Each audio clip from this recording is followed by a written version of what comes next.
home. And the only reason I wasn't where I was every morning, subsequent to the 26th day of July, my mornings were spent usually at a breakfast meeting at Windows, an 8 o'clock breakfast meeting, Windows, the top of it, right?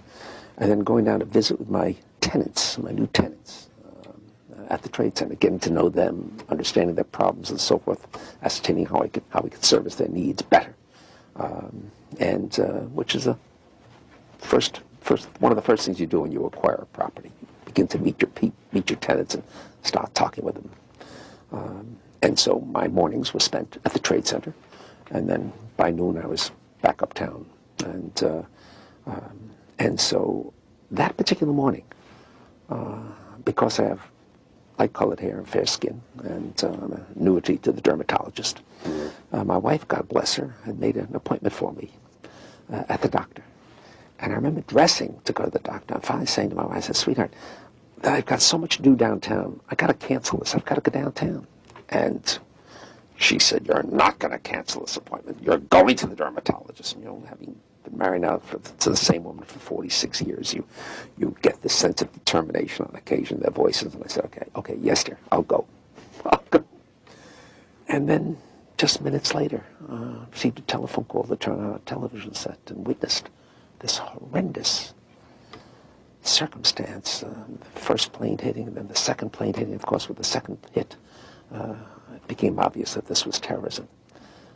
But thereafter was absolute hell because so many of our people were down there. We were in occupancy, temporary occupancy of the 88th floor of the North Tower prior to moving permanently into the 91st floor of the North Tower. And so my children, two of my children, Roger and Lisa, both work with me. They were on their way to work at 9 o'clock. Many others, about 100 people with us on their way to work. And as it turns out, had the plane struck 15 minutes later, our firm would have been decimated.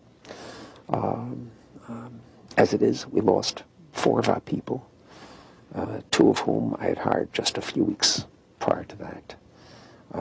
And there are 6 children among them. And it was a horrendous experience. Never forget that on 9/11, the British Broadcasting Network announced that Building 7 had collapsed 26 minutes before it had actually fallen. The 47-story Salomon Brothers building, situated very close to the World Trade Center, has also just collapsed.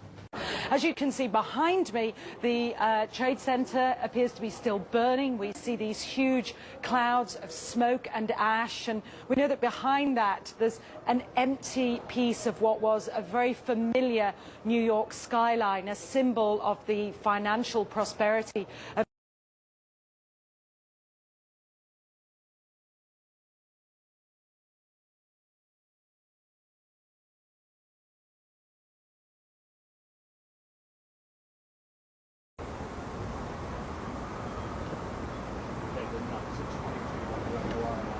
Building number 7, 47.